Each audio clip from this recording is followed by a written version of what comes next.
Hello and welcome to the CBV podcast. Hello and welcome. I hope you're having a great day today. So we have 11 topics to cover, including the Space Jam 2 plot synopsis, the Batman set photos, and a Mad Max Fury Road prequel, and much, much more. So let's start off our first topic of the day, and that is Space Jam 2, aka Space Jam: A New Legacy, has had its plot synopsis revealed. And the plot synopsis is as follows. During a trip to the Warner Brothers studio, NBA superstar LeBron James and his son accidentally get trapped within a world that contains all of the Warner Brothers stories and characters. Under the control of a malfunctioning all-powerful force named Al G, played by Don Cheadle, with the help of Bugs Bunny, LeBron must navigate through a never-before-imagined world filled with iconic movie scenes and characters as they reassemble the Looney Tunes to rescue his lost son. Now, to get back home, LeBron and the Tunes have to unravel Al G's mysterious plan and win an epic basketball game against digital gamified super versions of the NBA and WNBA's biggest stars as the entire world watches. So, as you can tell from that plot synopsis, this sequel is going to take a new direction with how they're using Warner Brothers characters in their story. So, in the first film, we only got to see the Looney Tunes world. Like we never got to see anything else. As far as we're aware, Space Jam was purely a Looney Tunes, world-based movie. But now we're going to see that another basketball player, LeBron, is going to get trapped not only within the Looney Tunes world, he's going to be traveling across all worlds that Warner Brothers owns. And if you weren't already aware, there were leaked images for Space Jam 2 that surfaced online back in March earlier this year, and those photos featured our first look at characters that would potentially feature in Space Jam, including the Mask, the Joker, and Pennywise, who are all characters owned by Warner Brothers. And now with this plot synopsis revealed, we really can expect to see these wacky characters show up in Space Jam 2. I'm just really excited to see where they take this new step in the franchise. We've only been able to see people real people interact with the 2D animated Looney Tunes world, but now we get to see them take that step further and just interact with all Warner Brothers worlds in general. So that'll be quite interesting. I'm curious how that works, because if you've seen the first Space Jam movie, there's that crazy shot of I'll be honest, I'm not very good with basketball players and knowledge of that, so I can't remember who starred in the first Space Jam movie, but essentially he's got to score the winning goal. I don't know, I don't play basketball, but essentially to do that he has to stretch his arm like a cartoon to score the last point. And so obviously from seeing that scene you realise, oh, he's in a cartoon world, so of course he can inhabit the laws of a cartoon. Whereas in this movie, he's going to be traveling across multiple worlds, or not him, but LeBron will, and that's just going to be really interesting. Like, is it going to be like a Kingdom Hearts situation, where if you've ever played that game, you'll realize when you travel to each Disney character's world, your image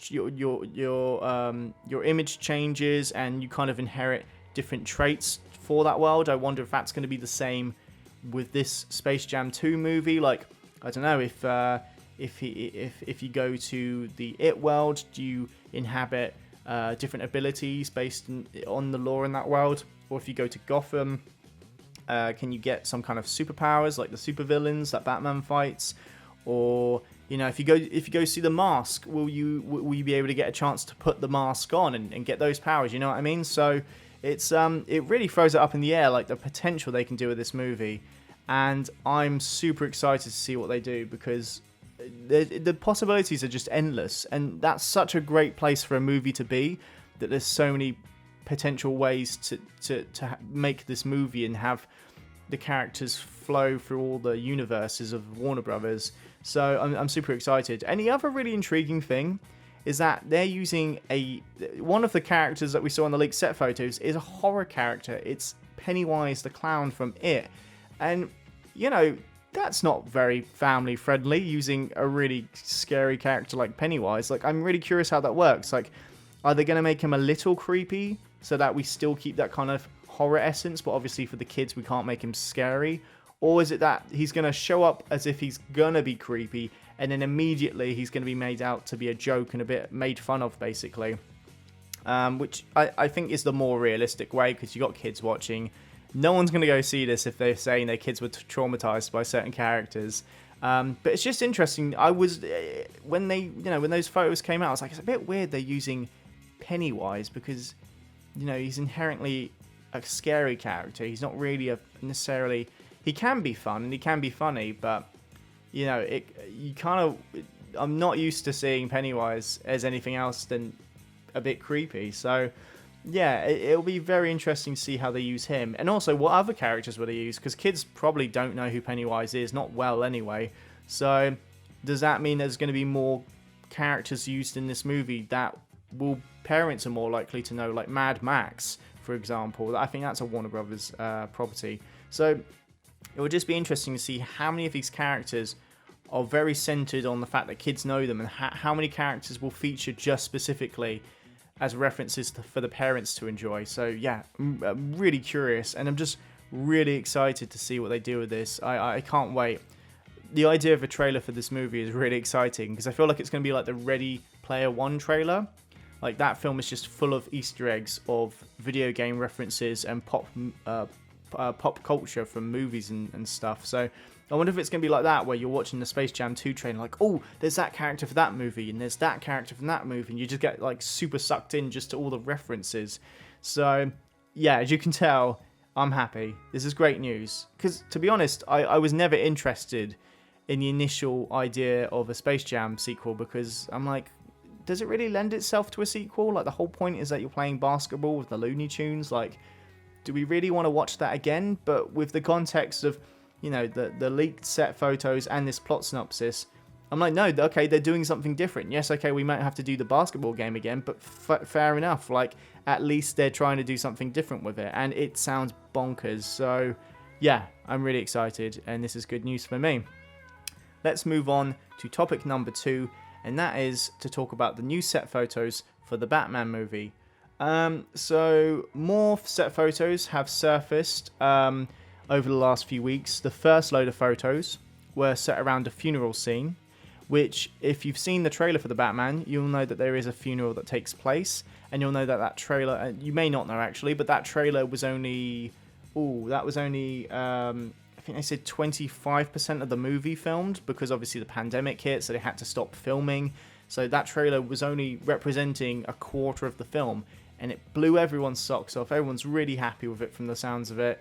And now they're continuing filming, and it looks like they hadn't finished filming that funeral scene from the trailer, because we've seen new set photos of characters all meeting up for this funeral, and we get to see a very good look at the Penguin, Bruce Wayne, and Catwoman all together. And it's just a set photo, but it's just really cool to see these characters interacting with each other, because it's pretty interesting that Bruce Wayne is mingling with people who will become his future enemies in Gotham. So it's going to be very interesting to see how they interact with one another, and it's just really cool to see Colin Farrell in that Oswald Cobblepot makeup.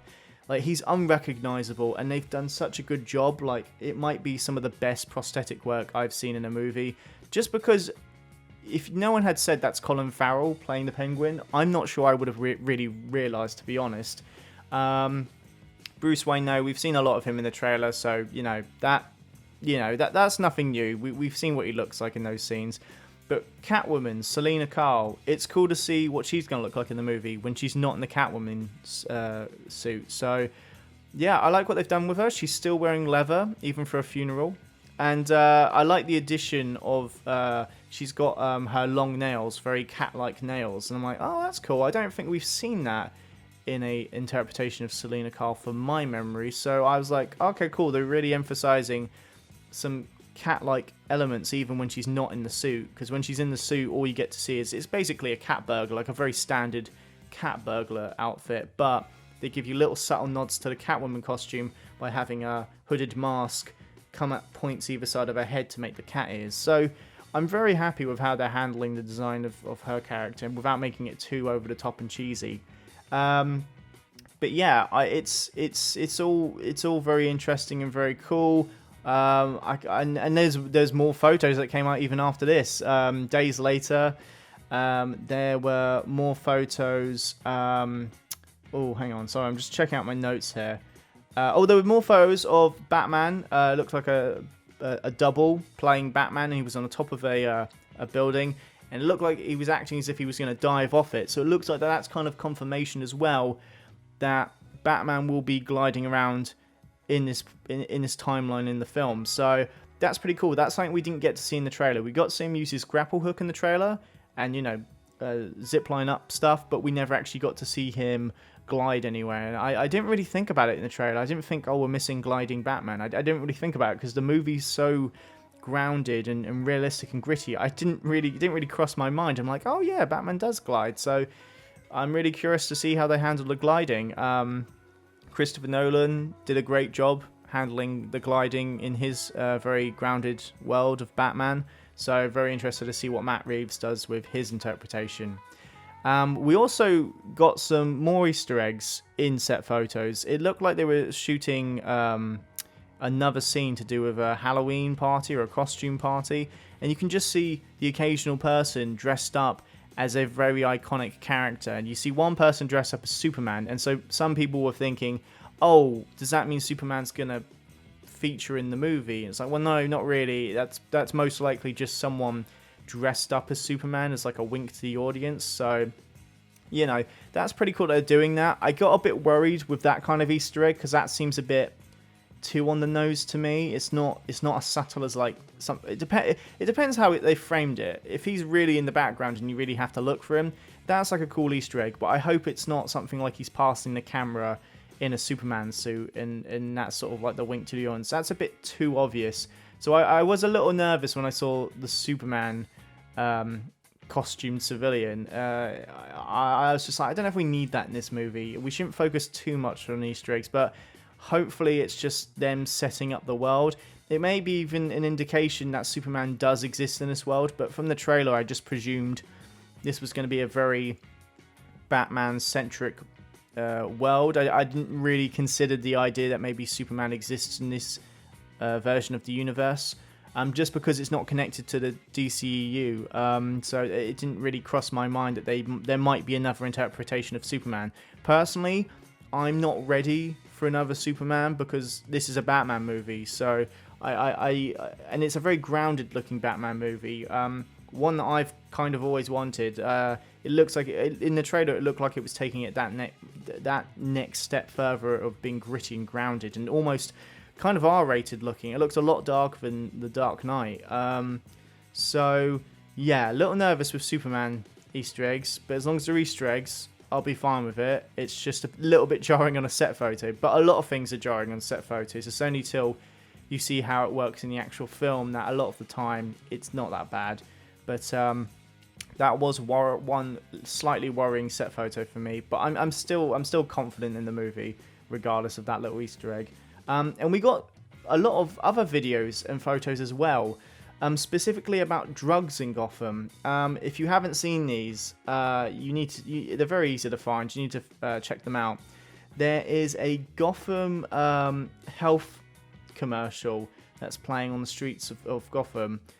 So the health department has released a commercial saying, "Need help? Then stop drops." So obviously this is an indication that there's some kind of drug that droplets that people are using and clearly getting addicted to, and perhaps they have quite devastating side effects. So the health department are trying to advertise, to get off this. This is a very anti-drug commercial. And when people saw this, it has very bright, colourful colours. It's a pink droplet with a face on it, and like a no sign around it, and it's using a blue background and green banners. And so immediately people thought, oh, this is the Joker. This is a Joker toxin. This is a reference to the Joker being in this world. And then some people were saying, it could be a Scarecrow reference because he uses fear toxins. And this is in the early stages of Batman's career. And so in this world, Oswald Cobblepot hasn't become the Penguin. Selena Kyle hasn't quite become the Catwoman that we know. So it seems like this is a way to build up a potential villain who's producing this drug now on a lower scale, but maybe in the future this drug becomes something devastating. And so initially I thought, oh, this is probably Scarecrow, because he's a guy who's all about, you know, chemicals and toxins, and I thought that made perfect sense.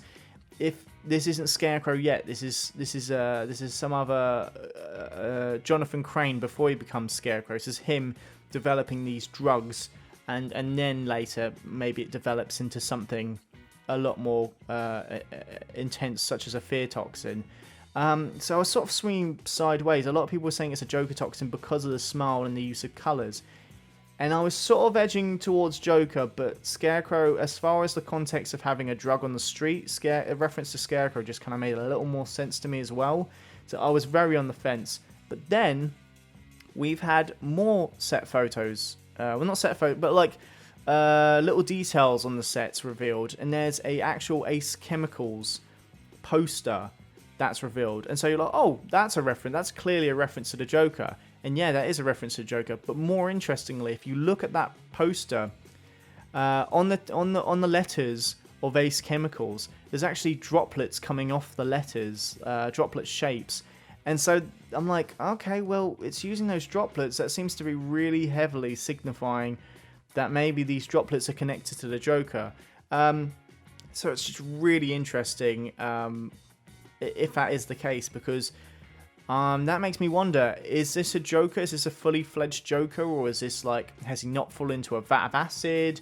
Or, you know, what is it? And you know what, there was one YouTuber in particular called Bobber Talks, and he had some really good theories. The first theory he had a few days ago was that Scarecrow was producing this drug, this drop drug, and maybe he was a chemist who was doing it on the side, kind of being a bit of a drug dealer, and then maybe he, you know, this is setting up him in the future to eventually become Scarecrow and turn this thing that makes people not afraid to turning into a drug that makes people terrified. So I was like, that's a cool idea.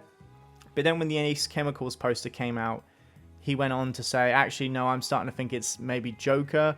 And then he came up with a theory that maybe Joker doesn't fall into the vat of acid. Maybe the drug itself, because the idea is it's to make you happy and have a laugh, maybe that is what turns him insane. He just uses it too much, and so it kind of deforms his face into a kind of maniacal, meth-headed clown look. And I really like the idea of that. So, you know, fingers crossed they do something different like that, because I don't need it to be Joker falling into a vat of acid. If you're going to come up with something, you know, along similar lines, but in a more creative way than just copying what we've already seen, then I'm totally up for the idea that these drops could be the thing that makes Joker the way he is, and then maybe Joker develops this addictive drop drug into his, you know, laughing toxin. So yeah, super interesting, and it's just these little details in these Batman sets that really makes your mind go, what does the future of this universe hold for us? Because I'm already impressed with the way they're handling Catwoman, the Riddler, and Penguin. So, you know, it's all really interesting to see how they're fleshing out the world, and it'll be really interesting to see how obvious these references are going to appear in the movie, like, or do we have to keep a close eye out for these little details that we're getting on these photos? Yeah, the only other thing I can think of is that, oh yeah, sorry, going back to the funeral set photos, there's actually a group of people who are dressed like Riddler in the trailer, and one in particular actually has a question mark spray painted onto his back, so that seems pretty evident that they might not be his gang, but they might be people who follow him, who like have looked at his crimes and thought, yeah, like, we want justice and we want the truth to come out, so we're going to follow this guy, even though he's going through very extreme methods to get the message out there.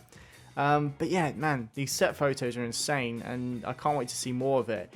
What's more insane is this is only like a quarter of the film finished, and now they're filming again.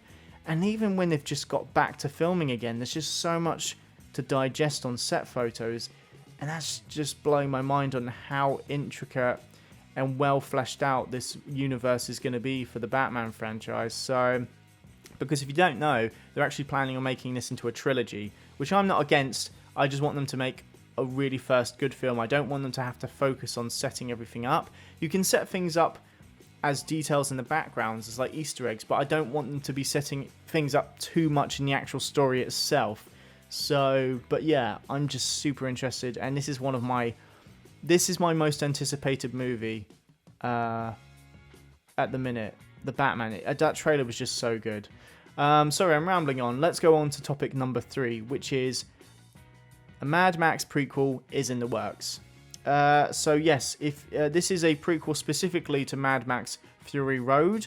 The movie is a spin-off prequel, which is going to focus on the origin story of Furiosa. So if you've seen Fury Road, you'll know who Furiosa is. That is played by Charlize Theron. And yeah, but they're going to do a younger Furiosa, and that's going to be played by Anya Taylor-Joy. Which is an interesting casting. She's a very good actor, Anna. At first it took me aback because I'm like, Furiosa's head is shaved in Fury Road, and so, a lot of people's head shapes look different, and so is that going to make it harder to believe that Anya Taylor-Joy is eventually, that younger interpretation is eventually going to become Charlize Theron's Furiosa in the Fury Road movie? So, I'll be interested to see how they tackle that. Maybe she'll have a different look. Maybe we'll see her before she ends up where she is at the start of Fury Road. So maybe she won't have the black eye makeup. Maybe her head won't be shaved. She'll likely have 2 arms in this movie, because in Fury Road she's missing an arm, and so she has a prosthetic arm. So that'll be really interesting to see where in the timeline we're actually going to be, and how different is Anna's version of Furiosa going to be compared to the Fury Road version.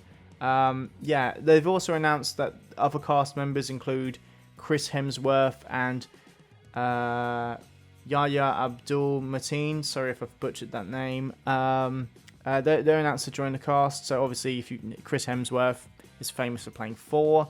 I'll be honest, I don't know a lot of Yahya Abdul-Mateen's work. I've definitely seen him in stuff, but the most iconic thing that stands out to me right now is seeing him in the Candyman trailer. I think he was in Aquaman as well, as the villain. So I've seen clips and stuff of his work, and he looks like a really cool actor. So the announcement of this cast is just generally positive for me. I think this is a really good cast for this. To be honest, when they announced a while ago that they were thinking about doing a Mad Max prequel spin-off based on Furiosa, I thought that was going to still be starring Charlize Theron, and it wasn't going to be set that far back. So in my brain, I didn't realize we were going to recast Furiosa, but now hearing, who's actually going to be taking over as a younger Furiosa, I'm still open to it. It's just my mind has to just adjust to the fact that it won't be the same actress playing a slightly younger version. It's going to be now a different actress playing a definitely there's a time gap between those two interpretations. So yeah, overall I think this sounds great. Cast is good. George Miller is still back to be directing, co-writing and producing. So I think no matter what happens, I think the idea that George Miller, who helmed this franchise and created this world, I think the fact that he's going to be sticking around for this spin-off prequel is a good sign to me that this is still going to be full of great potential. Because I think if his name wasn't attached, I'd start getting a little nervous, because this is his world, and really I want to see him get as involved with this property as much as possible. So I'm glad that he's still sticking around even for a spin-off prequel. Overall good news. Now let's move on to topic number 4, and that is The Mandalorian Season 2 second trailer and special look trailer was revealed. If you've seen my last podcast, you'll know that I loved Season 1 of Mandalorian, but then when the trailer came out for Season 2, it just looked fine to me. It didn't excite me. I was a little underwhelmed because I think I was anticipating a bit more than I got in the trailer. And that's fine, because trailers shouldn't reveal too much. So for all I know, the trailer just isn't advertising the stuff that I would like to see, but maybe that's still in there within Season 2. But it was my whole problem was just that we're still continuing the Baby Yoda storyline. When I mean, I won't go into it again. If you want to know, then you can see my my podcast about the first Mandalorian season 2 trailer thoughts. But yeah, I actually preferred the second trailer for season 2 and this special look trailer. I think it was because it was shorter. They're like 30-second trailers, and so they're sort of highlighting specifically more the cool action and posing shots of the Mandalorian that I love. I just love how they make everything look in this show. And there's even one really cool shot in the special look trailer where the Mandalorian is with the Baby Yoda child, and he's surrounded by like 4 enemies pointing guns at him, and you think, how the hell is he going to make a move without them pulling the trigger? And then he sets off like mini missiles that shoot from his wrists and take them out. And I thought, wow, okay, that's really cool. That's something I haven't seen before. So no real complaints. These trailers are cool. They've got me a tiny bit more excited than I originally hoped. And I actually kind of wish I'd saw these trailers rather than seeing the first trailer, because that one just wasn't really selling it enough for me, because we're still continuing the idea of trying to find Baby Yoda a home, when I think that's something that really could have been wrapped up in season 1. But nonetheless, they still are filmed really well. It's just the plot that I'm not keen on. But these trailers were fun. They're fun-looking trailers. And I think it's because they didn't focus on the plot. They mainly focused on the action and the cool shots. But no, nonetheless, it looks fine. Like season 2 could be amazing, and I'm just not getting sold on these trailers. But yeah, it looks good. Let's move on to topic number 5. OBI-WAN series starts filming in March of next year. So Ewan McGregor said the following on the Graham Norton show, and he said, "It's the Obi-Wan Kenobi story, I suppose. It's not all about me, but it certainly will be a lot of me, which is very good. We start shooting it in March of next year." So that was his quote. I personally don't have any feelings towards this news. I'm happy that Star Wars is focusing on another storyline that we haven't seen before. We get to see the time gap between, what did Obi-Wan do between Revenge of the Sith and A New Hope, and what was he doing while he was in hiding.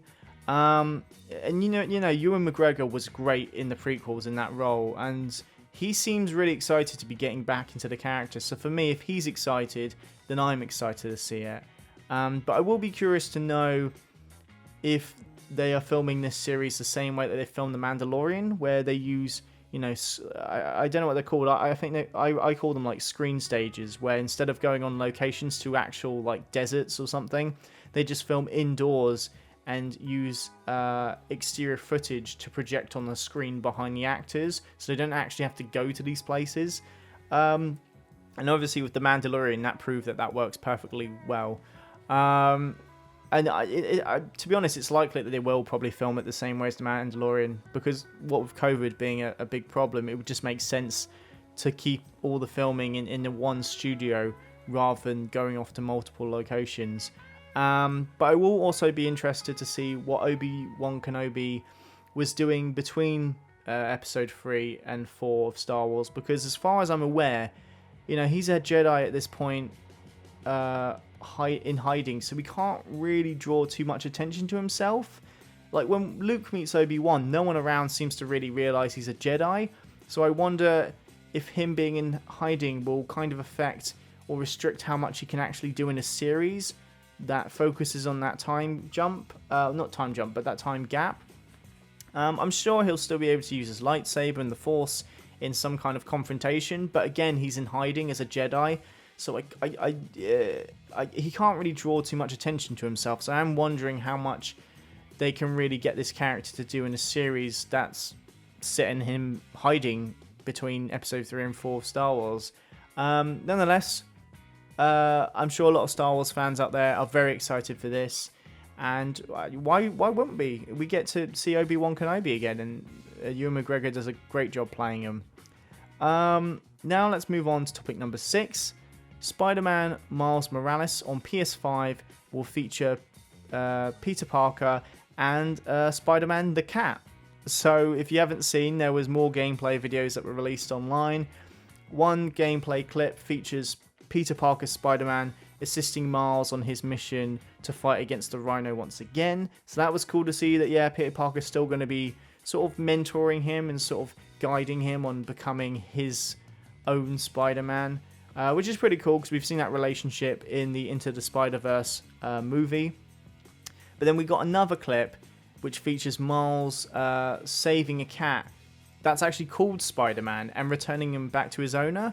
And in the end of the clip reveals that you'll actually be able to carry this cat around with you in your backpack on missions, and the cat's wearing like a Spider-Man, you know, mask specifically for cats, and the cat will attack enemies with you. And that kind of blew my mind. I was not expecting that. Like, I thought, okay, cool, it's cool they call a cat Spider-Man. That kind of makes sense if the guy's a big fan of him. But the fact that he lets you take this cat around in your backpack and the cat will help you attack enemies was really surprising and really cool to see. I mean, when I think about it, it's a little dumb, but it's fun dumb. It's one of those quirky things in a Spider-Man video game that you can't help but enjoy the idea of. So I'm excited to see how that works. But yeah, I was not expecting it at all. So if you haven't seen it, go watch it, because it was very cool to see a cat, you know, be a sidekick to Spider-Man. Let's move on to topic number 7. Spider-Man 3. The title has been rumoured to be Homeworlds. Spider-Man Homeworlds is the rumoured title for the MCU's Spider-Man 3. Yeah, kind of makes sense. We've had, you know, some news that lately that Electro is being reprised by Jamie Foxx, so that actor's coming back again as Electro. And if you don't know, that was the Electro that was seen in the Amazing Spider-Man 2, and somehow the actor's coming back as Electro to play the character again for Spider-Man 3.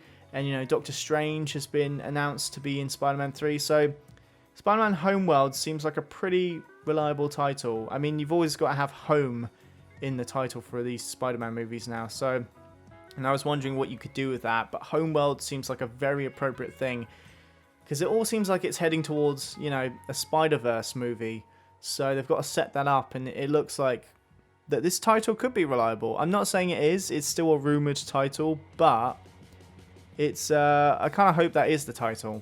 Or at least if it's not the title for this movie, it will be the title for the actual Spider-Verse based movie. But I'm very intrigued to see what they actually do. And that actually leads us to our next topic, topic number 8, which is that we will get a first look at Spider-Man 3 in December. That has been announced. There will be a first look at the Spider-Man 3 film in December of this year. Probably best to not assume it's going to be a trailer, because they've only just started filming this movie. And, you know, even though they might have a lot of footage filmed in the months leading up to December, you know, they've still got to do those visual effects, which take time. So I'm not expecting a trailer. I'm actually expecting something more like maybe a poster or a costume design or artwork for maybe a new Spider-Man suit, or how Electro's going to look.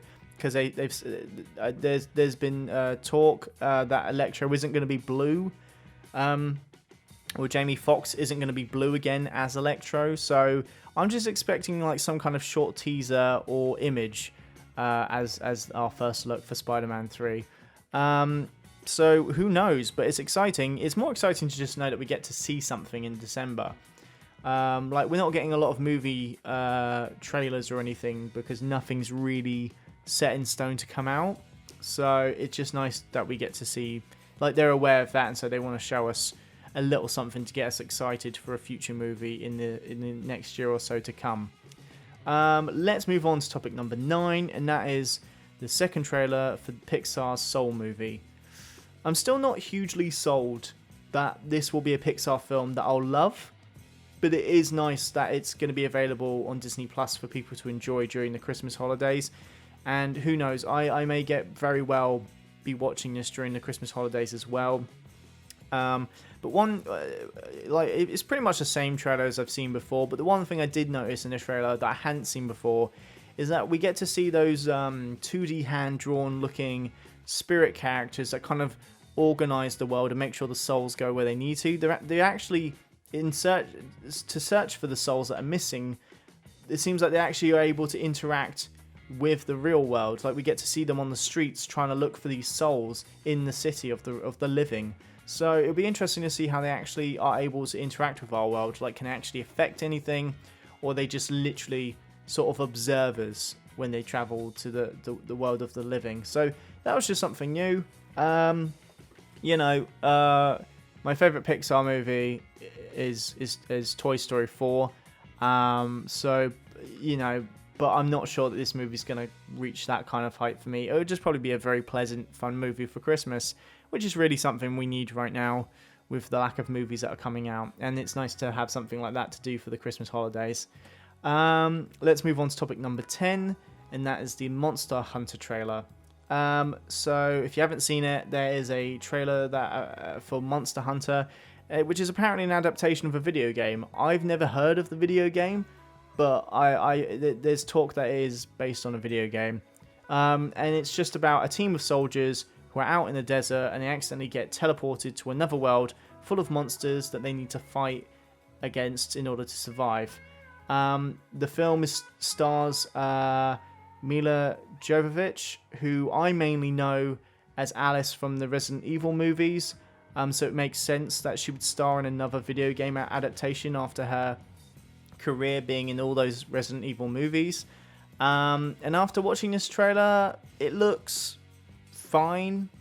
It's nothing mind-blowing, and some of the monsters look cool at times, but just the environment is quite bland. It looks like it's mostly filmed in a desert.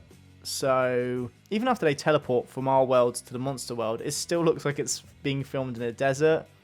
So the trailer just doesn't really excite me.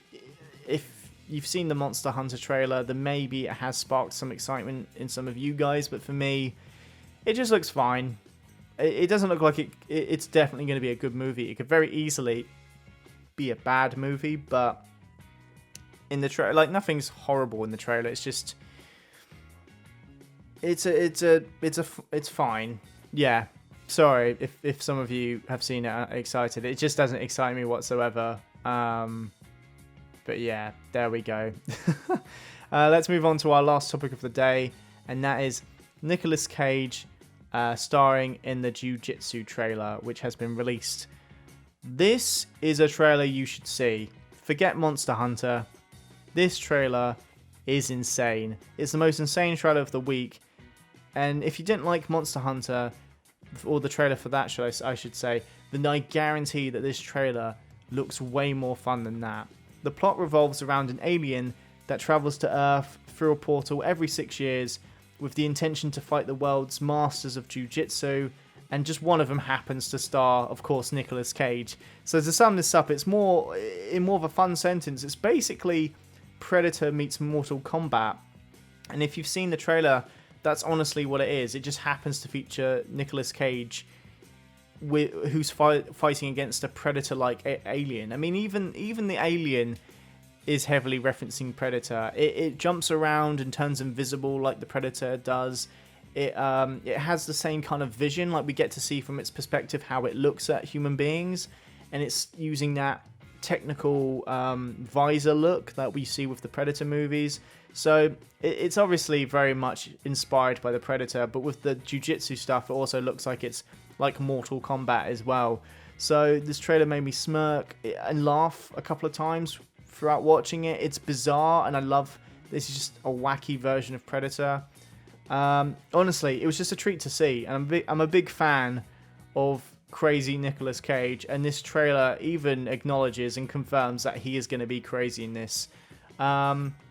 Unfortunately for me, as someone who lives in the UK, this is another one of those films that looks like it's not going to be released here for me. So as much as I'm praising how much this trailer made me smile and how much I'd like to go see it, unfortunately, I don't think it's a film that I'm actually going to be able to see anytime soon when it's released in November. I mean, right now it's set to be released in the USA, Canada, and the Netherlands. So if Jiu-Jitsu is a film that's being released in your area, go check it out, because I'd love to support this film because it's something different and quirky. But, you know, I can't go and see it myself, so you guys should support it for me, basically. If you haven't seen the trailer, though, do yourself a favor and watch it. It's a really good, dumb fun.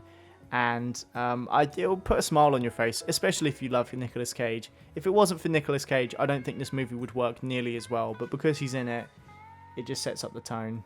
Thanks for listening to my thoughts on these trailers. Like and share to support the channel. Subscribe if you haven't already to keep up to date with all my movie talk. And if you'd like to support the channel even more, then please check out a link in the description below to The Undersider's latest single called Take It Off, available on iTunes, as well as many other digital platforms. So until next time, stay safe and take care.